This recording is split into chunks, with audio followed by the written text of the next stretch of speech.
So we go in his backyard. I flew him to the glove maybe once. And I was like, I'm doing this. Took one flight to the glove. And on my spring breaks and winter breaks and Thanksgiving breaks, I'd come home. I'd call up Joe, say, hey, Joe, can I come out in the field with you? I just kicked brush, beat it. I got thorns in my eyes and in my legs, and I loved every minute of it. As do we all, and if you want to get into this sport and you don't love it, well, you might as well learn to love it, because you're going to be doing a lot of it. And tell you what, there's still not much that makes you feel more alive than getting out with friends, beating the brush, kicking up game for your birds, and just having a great time while you're doing it. So thank you all again for joining us for another episode of the Falconry Told podcast, brought to you in part, as always, by the fine folks at Marshall Radio Telemetry, the makers of the most carefully engineered and reliable tracking system available, and also by the Falconry Fund, which is a nonprofit organization dedicated to support and protect the various arts and practices of falconry and the cultural and environmental assets that make it possible. The Falconry Fund is always seeking to become a vital and effective nonprofit charitable organization based in the United States to serve falconers on the North American continent and elsewhere, so that this art and practice may be pursued without undue restriction and free from current or potential threats by incompatible human activity. For more information on the Falconry Fund, head to falconryfund.com, and if you want to support their mission, feel free to leave a donation. And this is the last of the few episodes that I got to record while I was up around the Cleveland area working on my last healthcare assignment. And when I was up there doing my episode with Joe, I asked if he knew anyone else that might be interested. And of course, that led to the Chris Klosterman episode that you also already heard.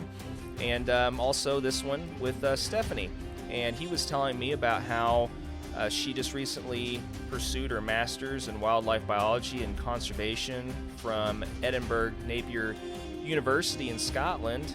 And after hearing some of her stories and some of her experiences from that, I thought it would be cool to do an episode with her as well. So we're just going to go ahead and jump right in and let you all hear some of her experiences as well. So, all right, let's get to it.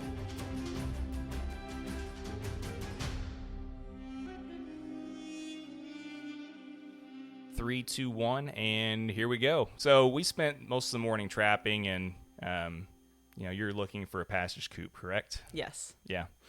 And how long has the fascination with the passage coop been kind of on your mind? Honestly, it's one of those things. I have weird whims once in a while, and while I was away in Scotland, I was talking about how we have the ability to trap to some other falconers. Like, oh, that's so cool. We started talking about other birds. Like, wait, you've got Cooper's hawks over there. Like, yeah, we do. And that's when the wheels started turning. And I know guys fly them, but I remember even when I started looking more into the sport, I'd see people say, yeah, I'm flying a passage coops. And my brain was like, wait, you can fly a Cooper's hawk? So the thing... It started a little earlier, but now, I'm going into my third or fourth year general. I've lost track already, and I want to try something new. I love my red tails. Don't get me wrong. I love flying a red tail. They're solid birds. I've flown Harrises and I've trained falcons, but I want to branch out and I want to keep on learning. And I think a passage coops is a good next step. Yeah. I mean, it's something that either people love or hate. There's really no in between with, I think, honestly, with accipiters in general. You hear that a lot. People either swear by them or they hate them. They take a very unique personality to really, I think, just have a just overwhelming, I don't even know what the right word is. Loyalty. I don't know, maybe that's the right word. Some falconers, they have this loyalty and just this obsession with accipiters that I don't know what it is, but I'm not that personality.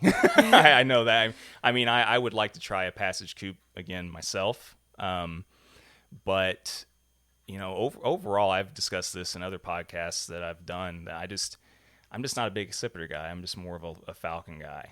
But I totally get, the whole wanting to branch out thing. I mean, I'm still find myself there too, like we were talking about earlier. But yeah, I mean, as far as, you get one, I mean, what do you, if it works out for you, is it something that you think you might interview, or do you think you'll turn it loose and go back to a red tail, or what do you think? If it works for me, I wouldn't mind try interviewing it. I love seeing the change between a juvenile to an intermediate adult. I think just watching them be a little bit more selective, a little bit more cautious, just learning their behaviors as well as an adult versus when they were a juvenile. I mean, with red tails, the juvenile just slams into everything. It's like, I can eat that. Cool. Slam. Right. And when they become a little older, they're like, well, I can eat that, but there's an easier picking right over here, so I'm going to wait. And I like that aspect. And I'm curious to see what the Coops has to bring to the table as well. Yeah. I mean, I can't imagine it being a whole lot different. I mean, just seeing how a bird matures from, like you said, just being really inexperienced to, all of a sudden, especially like that's a bird when it's a falconry bird, like seeing how the difference is. It has a whole summer to sit and think about, everything that it did its first year, and seeing how it grows on that in its second season is pretty cool, no matter what the species is, I think. I agree. But yeah, so, well, I mean, we kind of talked about, you tried the kestrel deal, and you've tried obviously some other species like we just talked about, but overall, we still even haven't had the conversation between you and I anyway about what got you started into the sport. So go ahead and just kind of tell your backstory, because we like to do that with every guest that we have. Well, it's funny. I knew this question was going to come. Yeah. It comes every time I'll be training my birds in a park or in a parking lot, or I'll be teaching classes. How in the world did you get into the sport? And I don't have a good answer. It's the weirdest thing. So I always liked to joke when I was little. If I was going to grow up to do something, it was something I imagined doing. So I had imaginary horses. Everybody had imaginary friends and dolls. I would gallop my horses around the playground. I had an imaginary eagle. Now, I was a little too young to know that eagles, took prey and all that stuff. But I pretended. I was like, I've got this eagle, and it flies messages to my friends. I mean, that was where my brain went. I think I was maybe 6. I didn't grow up in a hunting family, so it wasn't the first thing on my mind. A lot of guys will tell you, oh, yeah, I read My Side of the Mountain. And I never read that book. I know, don't. I didn't read it either. Okay, good. I still to this day haven't read it. I do remember my mom, probably when I was 4, got the movie. So, there's guys that joke about that terrible 70s, 60s movie. I remember I was probably about 4 or 5. I remember the scene where the kid goes to the library and buys books, and then he flies his bird, and I remember the bird getting shot. That's all I remember, but I was still sold. On top of that, my elementary school had a stuffed red-tailed hawk in the library. And I love the library. I mean, we're doing this podcast in the room that my house calls the library. It's books. It's a couch with my reindeer hide on it. I love it. And when I get bored, I come in here and I look at books. And so we had a stuffed red tail in the library. We were the Hawks. That was our mascot. And I've always had this fascination with birds. So it was something I feel almost predestined to have gotten into. Was, I think, about high school. I read Don Quixote. Again, most people read My Side of the Mountain. No, I read Don Quixote, everyone. There's one scene where this woman is riding a horse with a gyrfalcon on her fist. And I was like, whoa, that's so cool. I've got an extremely vivid imagination, so I imagined this, beautiful, how everyone imagines falconry, the romantic side of it, a woman on a horse with a gyrfalcon. The regal, the quote-unquote regal aspect. The very regal aspect. Yeah. And I just started kind of looking more into it. I expressed interest in it in high school. Eventually, in college was when I realized it was a sport I could get into. It wasn't just a dead art that only people in England practiced. And And I reached out and I found an email list called Raptor Repertoire. Which I was like, oh, I remember Raptor Repertoire. They don't send emails out anymore. But I joined, and everyone just said, hey, go to Joe, go to Joe, go to Joe. I was like, okay. Hi, Joe. So the first day I met him was my spring break. Oh, God. I was probably 18 or 19. Came home. He said, yeah, I live in Bexley and come on over. So I was like, you're 20 minutes from my house. I didn't know you were that close. Next thing I know, he's, I just wanted to know more about the sport. And he said, hey, Steph, do you want to fly Peanut on the crayons? And Peanut was his hair sock at the time. So we go in his backyard. I flew him to the glove maybe once. And I was like, I'm doing this. Took one flight to the glove. And on my spring breaks and winter breaks and Thanksgiving breaks, I'd come home. I'd call up Joe, say, hey, Joe, can I come out in the field with you? I just kicked brush, beat it. I got thorns in my eyes and my legs, and I loved every minute of it. And finally, there was a moment in college again where, actually sophomore year, everybody probably knows the sophomore year. Oh, God, I don't know what I'm going to do with my life sophomore year. I hit that, and I said, Joe, I just want to be a falconer. He said, no, you are going to graduate, and then we'll talk about you being a falconer. And I graduated, and he took me on as his apprentice afterwards. I reached out to him. I said, Joe, I really want to be a falconer. I have graduated. Do you know anyone, or would you be willing to sponsor me? And he took me on. He took me out in the field for a year and took me on. Cool. Yeah. So, where were you going to school at that point? I went to Mount Holyoke. It's in Massachusetts. Oh, wow. Okay. Yeah. Some people are like, oh, Mount Holyoke. I like to call it the... But that doesn't mean anything. Yeah. I like to call it the Ivy League School for Girls or Women.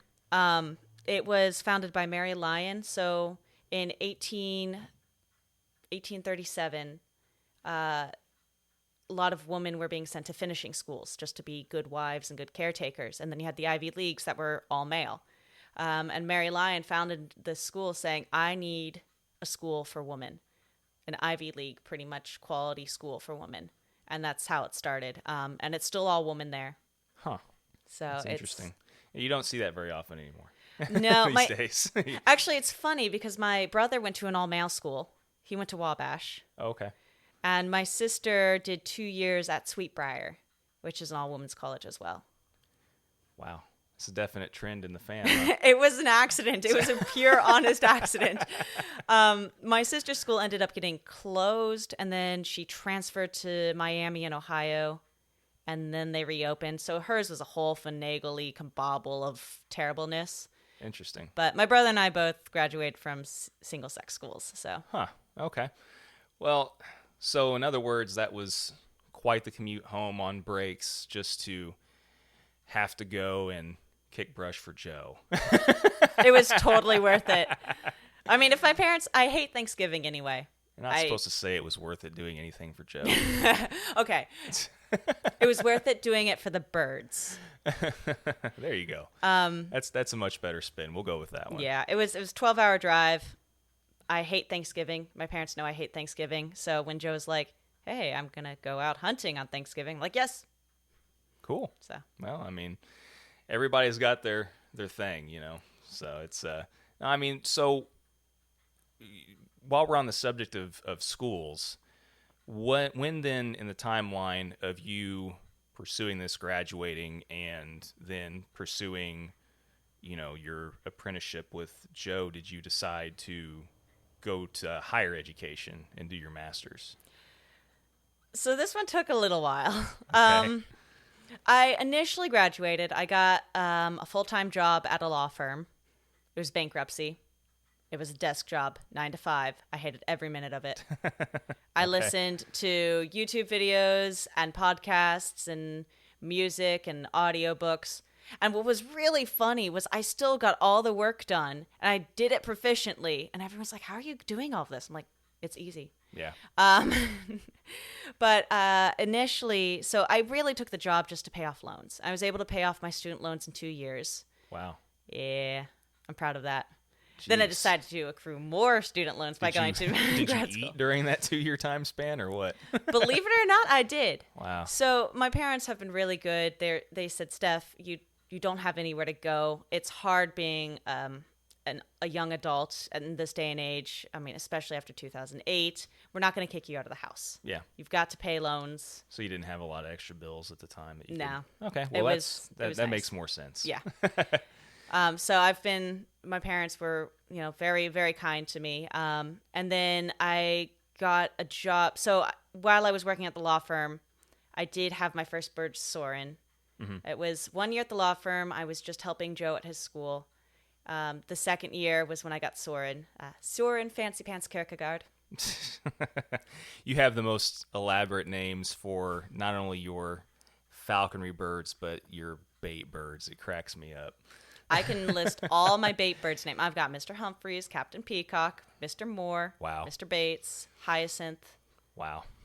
I didn't name the other two. Yeah, never name your bait animals. Is what you're not supposed to name them. When I trapped Cora, I had mice, and they ended up reproducing. Mm-hmm. I named them after the characters in Hitchhiker's Guide to the Galaxy. Wow. So I had Zaphod Beeblebrox and Tricia McMillan and Marvin, the paranoid android. Wow. Yep. That's all I'm going to say is wow.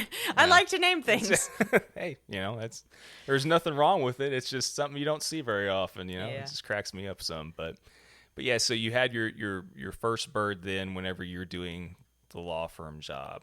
And so once again, at what point then when you were doing that, you decided you hated it and you decided that you were going to do what you were doing now for your master's, which is...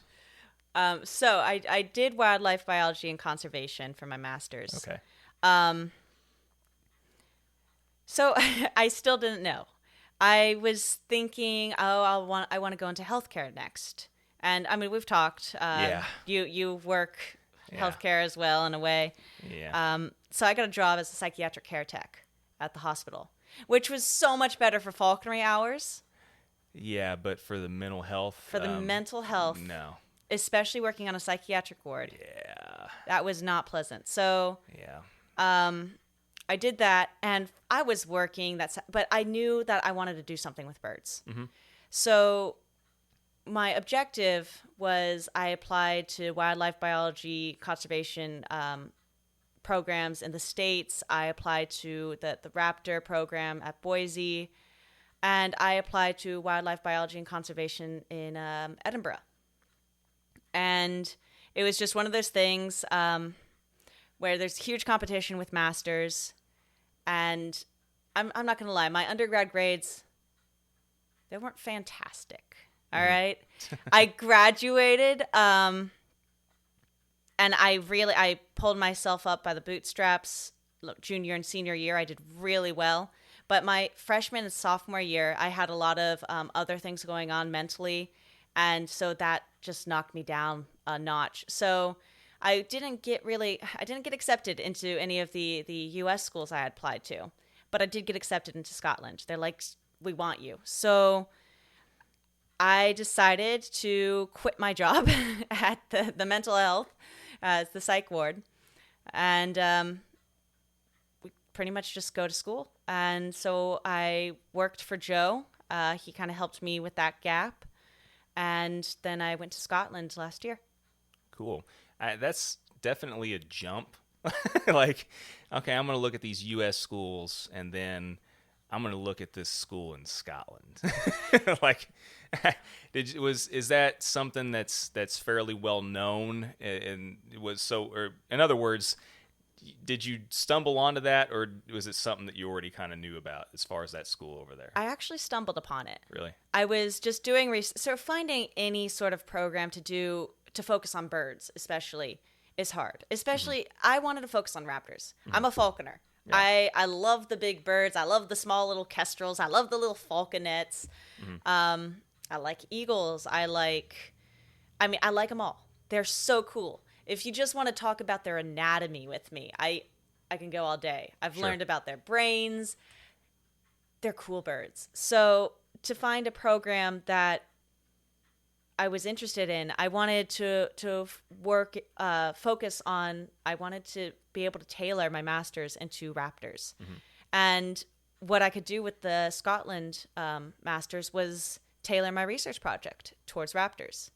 So that's what I did. I actually ended up doing my master's thesis on an alternative method of sexing birds for conservation and scientific purposes. So a lot of falconers use mass. I mean, we go out trapping. It's like, oh, it's been this range. But we all agree there's tweeners. Sure. Always. Yeah, it's very hard sometimes distinguishing between, especially if a male has really nice sized feet, sometimes it's really hard to tell the difference between a small female and a large male. Yeah. I mean, it really is. And I've met people when I went to NAFA, my one NAFA moment. I want to go to NAFA again. I'm a terrible falconer. I've only been to NAFA once. I've only been once too. Okay. Yeah. But I met one woman who had a female red tail, and her female flew at 970. And my female Cora flew at 1030. And then there's guys who are like, if it's below 1,300 grams, it's not a female. Right. Wait, what? Yeah. So, Yeah. I because DNA sexing can get expensive, especially if you're sexing like hundreds and hundreds of birds, and you have that tweener moment. I wanted to see if there was a way to sex them. So I actually did reach out to Frank Taylor, who bands, and he actually said he only uses wing cord length. So I did a mix of in previous studies, most people only use focus on DNA. For some reason, they're like, oh yeah, we were totally able to do DNA. I'm like, if you're doing a conservation project, you're not going to be able to do DNA on 200, 300 birds. Yeah, that's how much would that be, out of curiosity? If you have a good connection with a sexer, then maybe $10 a sample. Wow. If you're buying your own kit and then getting all the equipment, it's probably about the same. If you can swing it by your grants committee, then by all means, pluck some feathers. Right. But I also what I ran into was I had to sex some birds as well, just to figure out if they were male or female, because I was measuring some morphological characteristics. And I found that just feather samples sometimes don't go through. So if you're doing like a trap release method in conservation and you pluck some breast feathers and you've got them all labeled, and then they're a poor sample, you can't go and recapture that bird. And so that's lost data. Yeah, that's not good. So I, after talking to Frank, and he's like, yeah, we have something really old and like from the 1970s, 1960s. And so wing cord chart. And I was like, where in the world is this wing cord chart? So I couldn't find this thing, and I'm going to have to talk to Frank again and just see where it is, because I'm just now morbidly curious. I've already submitted my paper, but I am still morbidly curious. I want to know where this chart is. Because banding is something that also I wouldn't mind trying my hand at. I'm a jack of all trades. I like to try anything. I can relate. Yeah. So what I found was the tarso-metatarsus depth, which banders use. They measure wing cord length and mass, and doing a combination of those. Okay. Now, I think further research could go into that, applying those 3 morphological characteristics. I like to stray away from mass as much as I can, so it would be nice to find something more skeletal. But, I mean, right now I am unemployed and not in school anymore, so... No, wait, that's a lie. I am employed. I just... Stephanie employed. Right. Working for Joe employed. Working for Joe employed, pretty much, yeah. Yeah. No, that's interesting, though, because you're right. I mean, we look at size just in general so much, and because obviously every time you trap a bird, you're not going to go and get and do a DNA. You're not going to do it. I mean, so... some people have these hard and fast biases towards, we were discussing this earlier, some guys think that, a male red tail is just absolutely worthless. I mean, there's some people that think that. I mean, there is, but, I love flying a male red tail. I mean, I think that there's so much more fun to fly than female. It's all a personal thing. But you're not going to pluck a breast feather every time you trap a red tail and, take it in and just to make sure, unless you just are, have a decent amount of money and you're just really anal about, I have to fly a female. I guess you could, but is there anything else that you noticed or learned during all of that? You took a lot of data, didn't you? I took quite a bit of data. I did notice that mass overlap is huge. That's one. And I knew that existed, but there were instances where there was an overlap of about 100 grams between male and female Cooper's hawks. Mm-hmm. And 400. I can believe that too. Yeah, 400 between male and female red tails. And I was thinking this research could also help falconers who do have that bias. So instead of, because we were also talking about the nuances of each state and their regulations. Mm-hmm. In Ohio, we have to band our birds. We have to enter a pool. We all have to fill out the 3186. Mm-hmm. But some people have that bias. So maybe if they wanted to take a wing cord real quick while they're getting it off the trap, that bird's being handled. And then if they realize, oh, wait, this is a male, just let it loose instead of socking it up and putting it in the car and keep on driving. That sort of instance. Right. So a lot of the data I did end up taking because of COVID was on museum skins. I was able to use some falconers' birds. So Joe provided me with some birds. There were some woman falconers on Facebook who said, oh, yeah, I've got some birds. Here's some data. And I think maybe if I were to do this again, I'd probably try to record Harris hawks as well, just because there's so many of them. Yeah. But I stuck primarily with red tails, red shoulders, and Cooper's hawks. And then I also was able to get quite a bit of data from some rehab centers. So I'm very thankful for the rehab centers for working with me. I do enjoy our relationship with our rehab centers in Ohio. Because I know, again, some states and some falconers don't have that same relationship. Yeah, I can see where that would have been really helpful, for sure. It would have saved you a lot. We drove around, 3 hours earlier and saw, 2 red tails and 2 coops or something? Could you imagine if you were doing this and had to actually trap, rely on just only on trapping your own birds? To do a project like that. Yeah, I've already imagined. And within the time limit, if it were like a year-long project, I'd totally be fine with that. I'd enter in all my permits, I'd work, but I had 3 months. Right. And it was during the summer months, so that's when the birds are being born. It was, I'm not going to lie, it was rough research to do. So I clearly put that in my further recommendations section saying, don't do this in the summer. Mm-hmm. And don't do this during COVID. Right. Yeah, but yeah. Don't do this during a pandemic. Just get your crystal ball out and predict the next pandemic, and just don't do it during that. And with all the permits even falconers need, it was interesting to see the permits you needed just for specimen collection, for pulling breast feathers and stuff. Huh. Yeah. Yeah. Well, what was that process like? How many more extra forms and stuff were there involved with that? Honestly, it was just like submitting more falconry forms. Oh, okay. Well, in the middle of all this, you've been like we just said a bit ago. You've been working for Joe. How long have you been teaching classes for him now? 3 years. 3 years? I don't know. Ish. I think sometimes I count last year, even though I was away in Scotland, because when I did come home for 3 weeks, I taught a few classes. So I'm like, that totally counts. Sometimes just doing every weekend, I've lost track. I think it's been about 2 or 3 years. I started with Joe. So I remember when I first met Joe, he had mentioned about opening a falconry school. Mm-hmm. And go back and listen to that podcast if you're curious. But I remember sitting in the car and we were buying marbles for squirrel hawking. Yeah. And losing our marbles like we all are wont to do. Yeah. And he was like, don't tell anyone this, but I am in the process of starting a falconry school. I was like, oh, that's cool.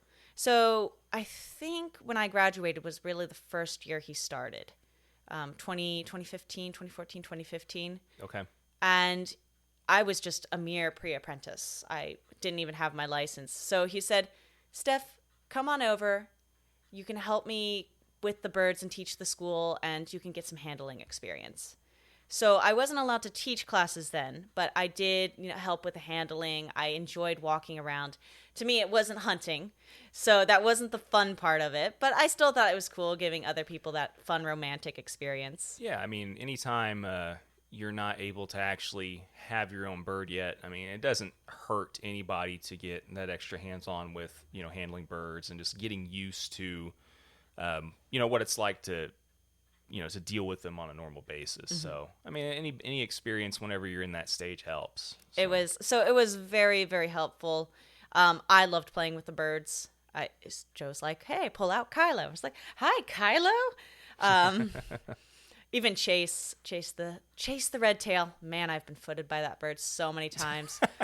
He throws his feet like nobody's business. You think you've got a tight hold, and man, he'll get you. He's got me on the top of my arm. It's amazing how fast they are. Oh my god! And Chase is a monster. I've had some birds, like, you can normally read it. Chase, I don't know what it is about that bird. He can foot you like nobody's business. Yeah. So I'd pull out Chase and I'd play with them, and then, of course, that year we would also hunt. So Joe pulled a passage, female red tail, and he just let me come and watch him do the handling process and all that stuff, and then I'd go out and do the hunts with him. I wasn't touching the bird or anything, but finally he said, okay, you've spent a year on the field. You've seen the bird kill things. You're ready. And I took my test. I studied for my test at the law firm too. I put like all my questions on my phone, and when I got bored, I'd just scroll through, and it's like, what's the difference between a sharpshin and a Cooper's hawk? I was like, square tail. Boom. And yeah, did you use the California Hawking Club guide at all, or? I did the California Hawking Club guide. I did the New York study guide, and I think I did the Pennsylvania study guide.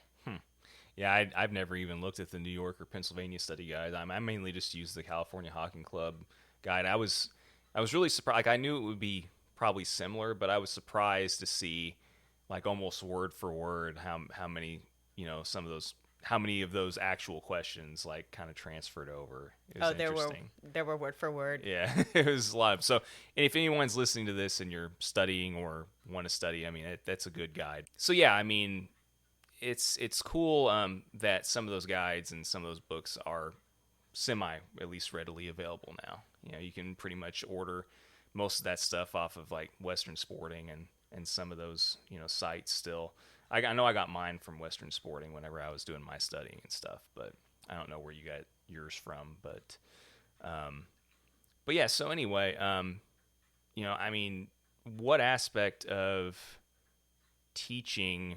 I mean, in the last few years that you've been doing it, I mean, what aspect of it do you enjoy the most? I mean, you mentioned that you like introducing other people to it and all that stuff, but I think the aspect I like is people want to learn. So there's clearly some people, and I haven't thankfully run into many, who just don't want to hear the truth of falconry. They're like, wait, you're trapping a bird? You're terrible. I'm like, wait a minute.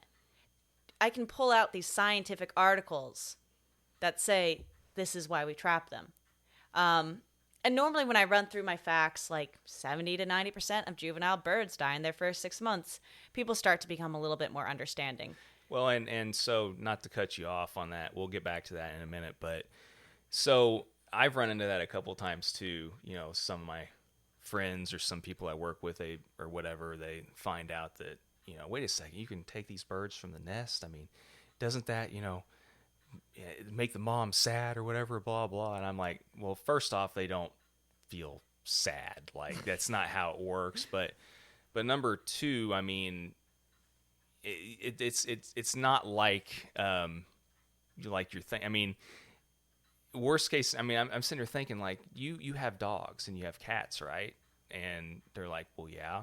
I'm like, did it not make the mom dog sad whenever you went and pulled the puppy from the litter and took it away? And they're like, oh. It's just like, they don't think of it like that. Yeah, though. no, mom dog is happy. Yeah, I mean, but I'm just like, well, I mean, at least if you take a bird from the nest, it was probably like you said. I mean, it was more than likely going to die in its first year anyway. And if you take a bird from the nest, that means it's one less bird that it's got. The parents have to provide food for. The other birds in the nest are more than likely have a better chance of living now because they've got one less mouth to feed. And they're like, oh, okay. I mean, some people are receptive and some people aren't. Yeah. But so I get it. But yeah, I mean, what else do you run into in that regard from people usually? I run into weight management. Really? A lot of weight management. So you try to mention that every time I teach a class, I say, I'm going to tell you all a secret. It's not really a secret. 95% of the art of falconry, actually, I think it's not, I always choose between 95 and 98% of the art of falconry is weight management. And then I say, that does not mean I'm starving my bird. Yeah. And then I tell them my bird eats better than me, which is actually probably a very true statement. And some people are like, wait, you starve your bird so it's hungry to go out? Well, the bird is going to sit in a tree and wait for it to be hungry again before it starts chasing things. Mm-hmm. So I'm just managing that moment when it's ready to chase things. Yeah. And then I tell them all a story about my bird pretty much giving me the bird and all this jazz. So that's always fun. I know Joe's maybe Joe's just bad at telling stories like I am. I know Joe's run into the problems with people going, you starve your bird. He's like, no, I don't starve my bird. It's like my son, if he wants food and he's hungry, he'll go to the fridge and get it. Right. Some people aren't receptive to it, but it's like birds of prey. They need a reward. You can train a parrot and a crow with their favorite food, but a bird of prey just wants meat and it's not going to eat if it's not hungry. Right. So, and it's not going to chase anything if it's not hungry. So I do run into that one. Not as much, but I do run into that. The other one I love, I always play this out, is when I pull out Henson, the Eurasian eagle owl. And everybody goes, it's a great horned owl. No, it's not. That one's always fun, too, because I always ask them, like, what type of owl is this? And I wait for them to tell me great horned owl. But I've got in barn owl before. I've got in... Wow. Yeah. I'm like, doesn't even look remotely like a barn owl. I've got barred owl, barn, barred, and great horn are the three I get for Henson. Well, I mean, but the point of discussing this is just bringing to people's attention like how many misconceptions there are about the sport, and just how people, the general public as a whole really are just they have no idea the different species and how to identify. Heck, even just seeing people misidentify red tails or Cooper's hawks or whatever the case may be. I mean, just on a normal basis, things that we kind of take for granted. But, I think back and I remember that, heck, I mean, before I got into the sport, I didn't really know the difference between these birds either. But it's important, though. Yeah. It's very important. And that reminded me of another one I get, too. Oh, did I forget it? Oh, I forgot the one I remembered. That's all right. You might remember it again. I might remember it again. Oh, it's the hunting aspect. Okay. People don't realize it's a hunting sport. Mm-hmm. So normally I'll get I'll ask people, what is falconry? Well, you're training birds. You're going to Ren fairs. You're yeah. You're doing whatever they do at medieval times, flying a bird around. And I'm like, and then sometimes, and I've been getting it more often than not, is, oh, it's hunting. I said, yeah, it is. It's a hunting sport.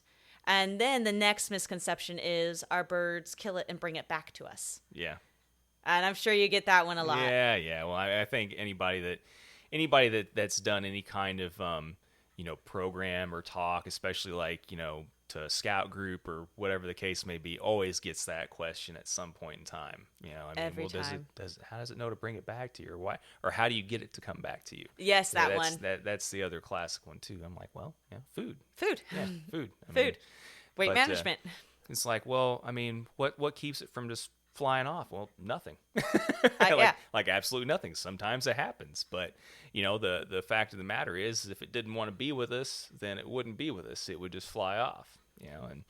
And so, yeah, I mean, I can only imagine that you have gotten just a whole myriad slew of just, random stuff dealing with it. But, I mean, would you say, though, that seeing, like, kind of the light bulb go off in people is a big reason why you continue to do it? It's so fun. I love it when people come in, they don't know a thing. They didn't even expect to be flying birds. And not only has the light bulb come on, but they're learning even more things. So when I talk about the owl and even some people want to touch the birds. And I get that. We want to pet our dogs. We want to pet our cats. We want to hug our little brothers. We love petting things, pet our horses.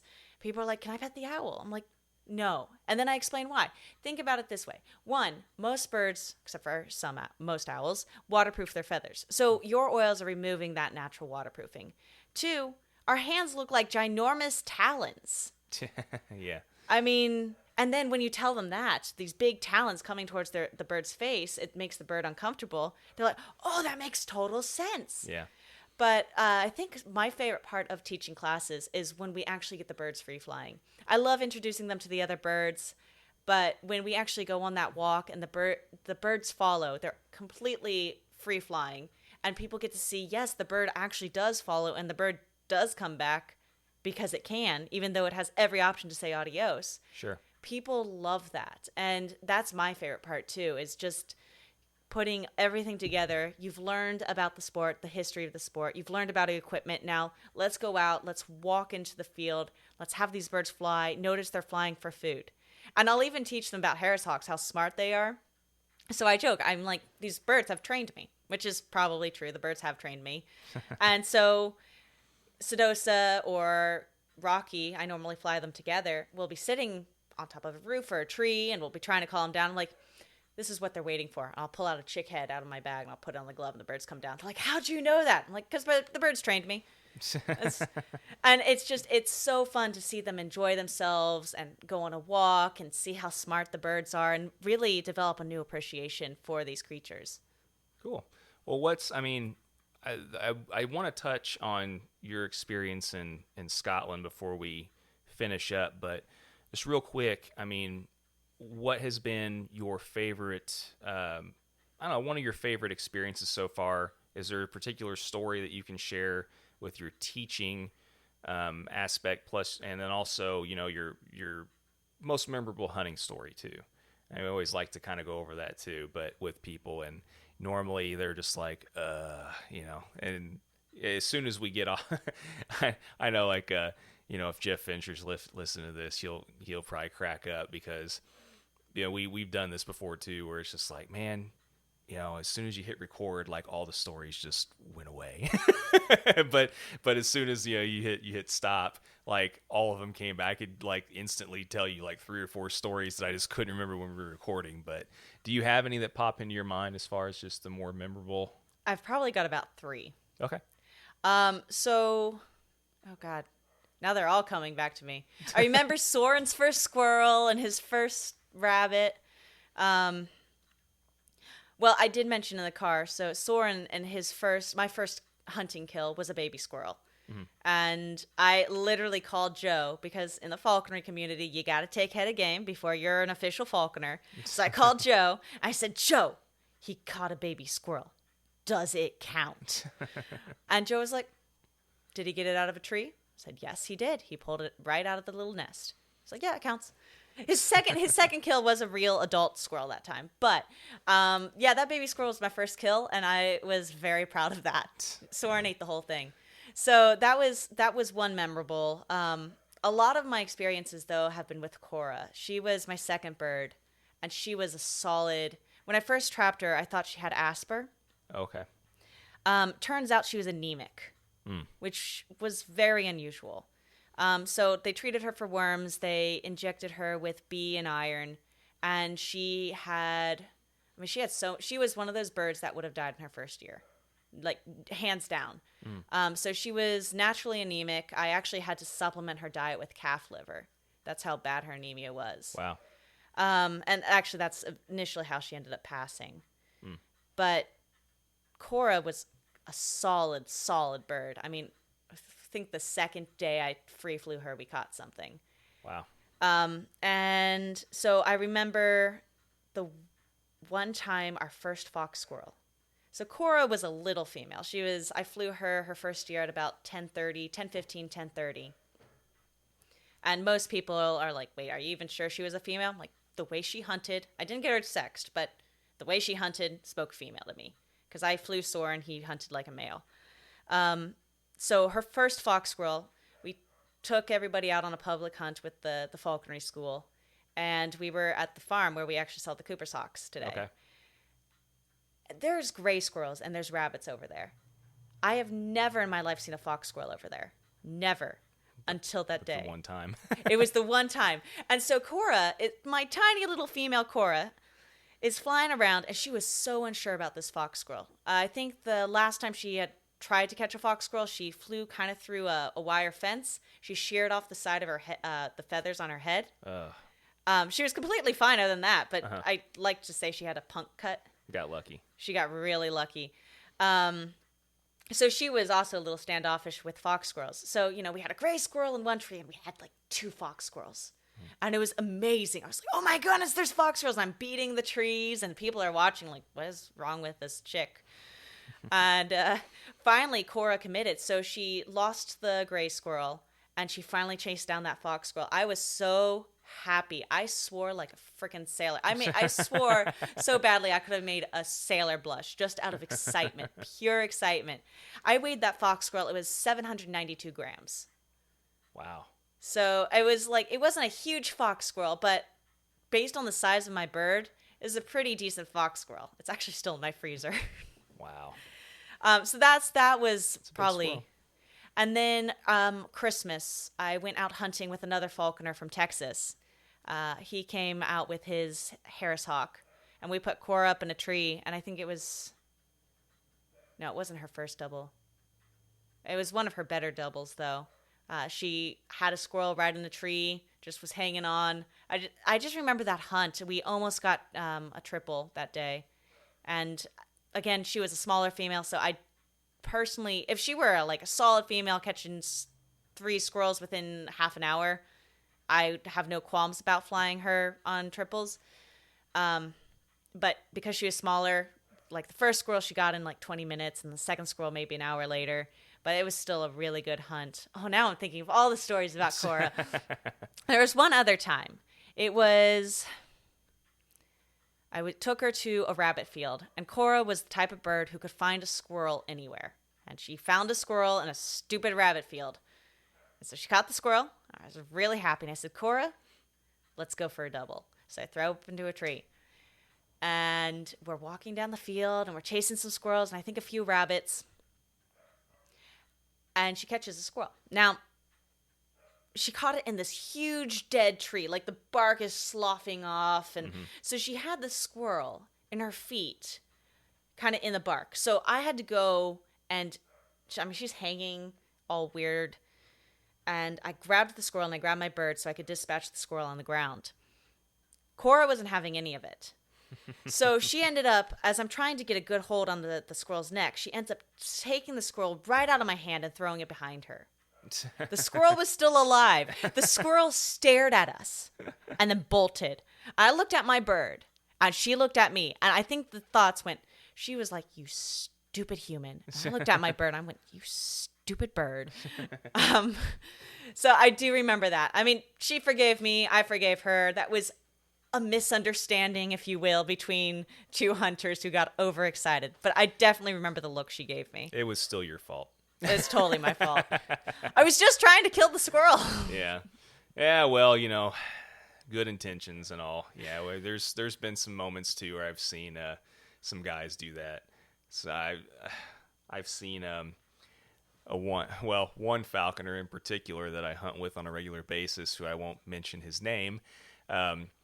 He thought that his goshawk was still bound to a duck, and he got the duck out of this small, it was a small ditch, and tried getting it out of the water. It's right. It caught the duck right on the edge and got the duck and tossed it kind of off into the grass. Oh no! But he had no idea his bird still had let go of the duck. So tossed it over.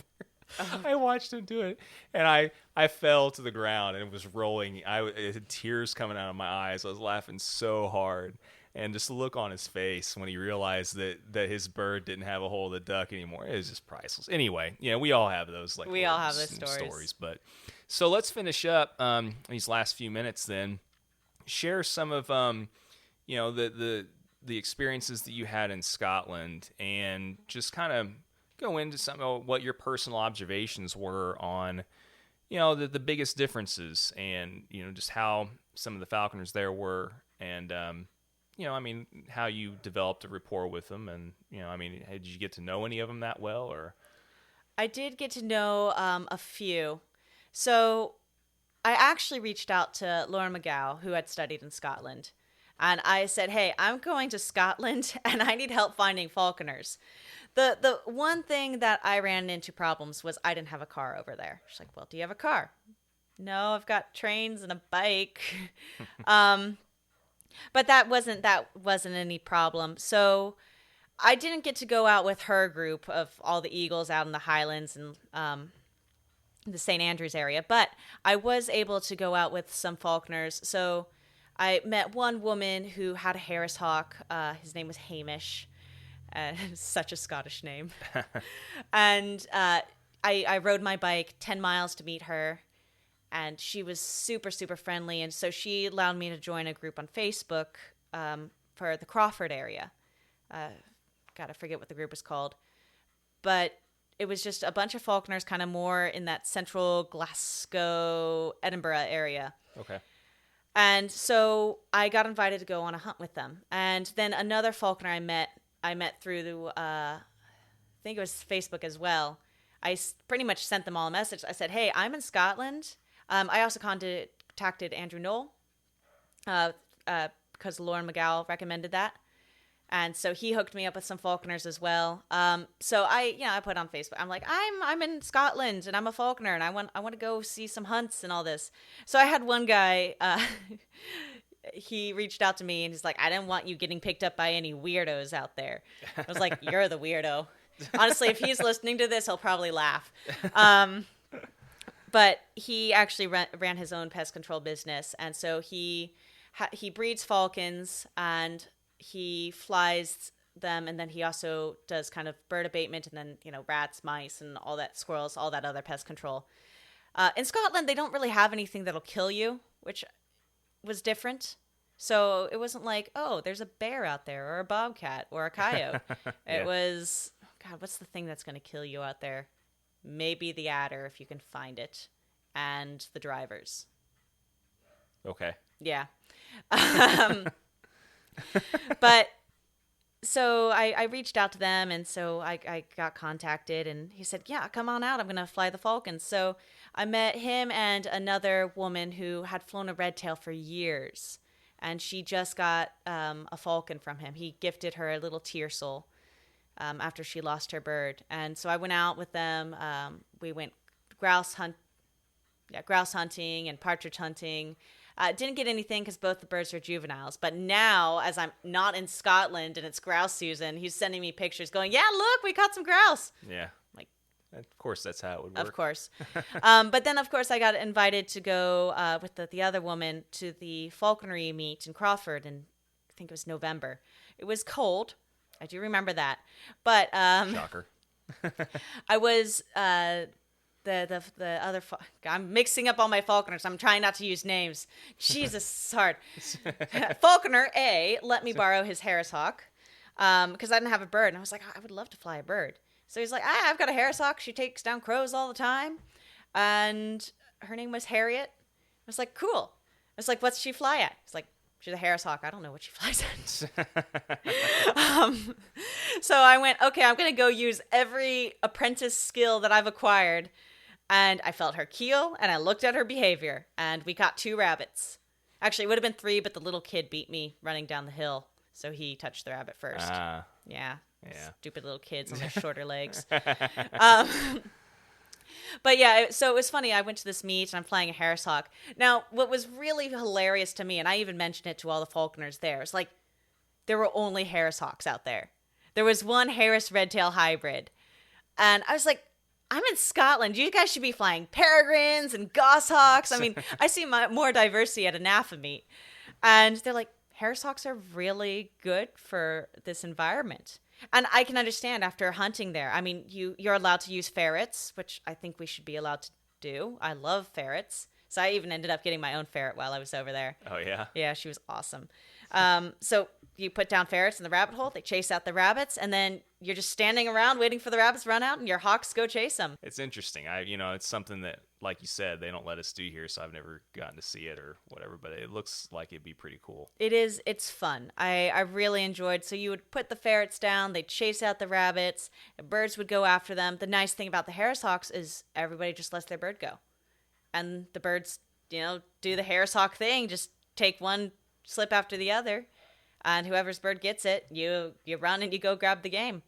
Granted, that's also the hard thing about Harris Hawks because whose bird is who at that point? Yeah. I'm a terrible person. So people are like, I'm like, come on, you guys put on different color jesses on your Harris Hawks. You get confused too. Yeah, but no, so that was quite fun. Unfortunately, I wasn't able to do it in February, or I had schoolwork to do. Stupid school got in the way. The whole reason why you were there. The whole reason I was there was school, and then COVID got in the way. But I helped the pest controller out with some pest control. I flew some birds as well for him, and then I also got to do some ferreting work because some rabbits were messing up the structure of an old building, so I got to do that as well. So it was a neat experience all around. The way I also volunteered at the Scottish Owl Center. So that was really interesting because they have so many types of owls there. Really? And the keeper there is so knowledgeable about owls. So he could talk your ear off about owls, and it was really fun just talking with him.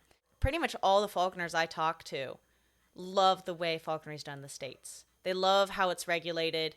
The Owl Center was like, yeah, people shouldn't be allowed to buy owls. This is ridiculous. Because the amount of owls they actually got from people who just didn't know what they were doing. Right, what they're getting into. And then on top of that, the old owl fanciers are dying out, is what I learned. So people who actually did know what they were doing and wanted to collect like the small little rare ones aren't doing that anymore. Everyone wants a barn owl or Eurasian eagle owl.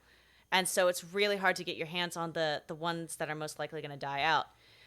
So working or volunteering at the Owl Center was really fun. That was also a 42-mile bike ride round trip on a mountain bike.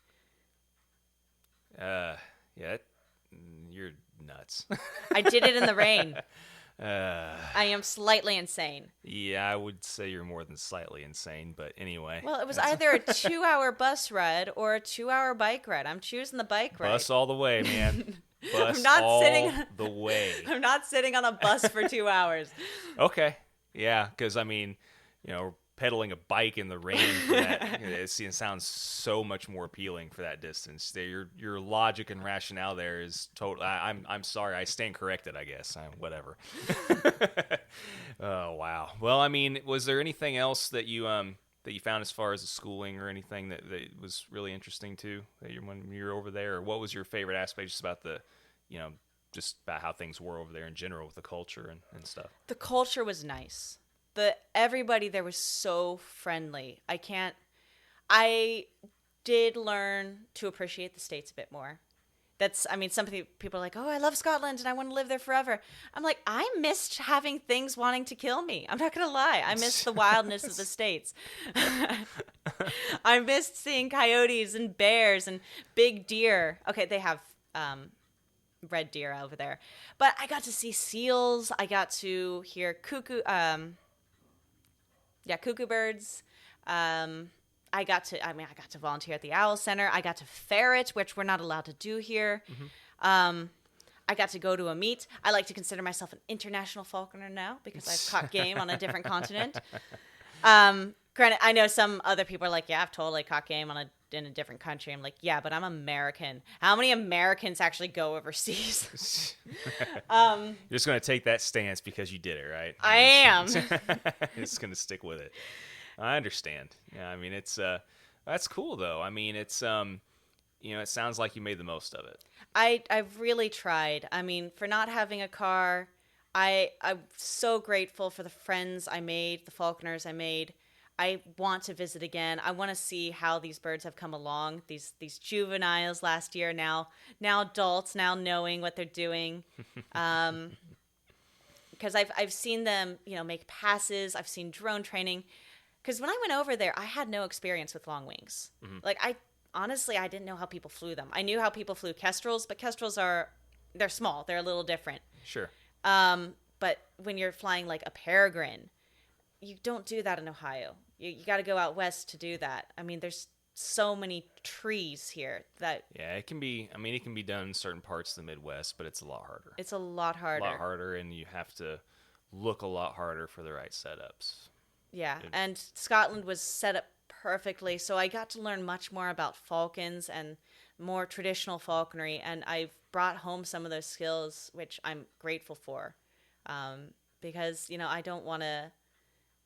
I'm still young. I don't want to be stuck in, I've learned it this way, so it's only this way. Sure. I think, I've learned some fantastic techniques from Joe, and I've learned some fantastic techniques from other falconers that even I go over to Joe and I said, hey, Joe, you should start using English swivels. He thinks I'm crazy, but I love the English swivel.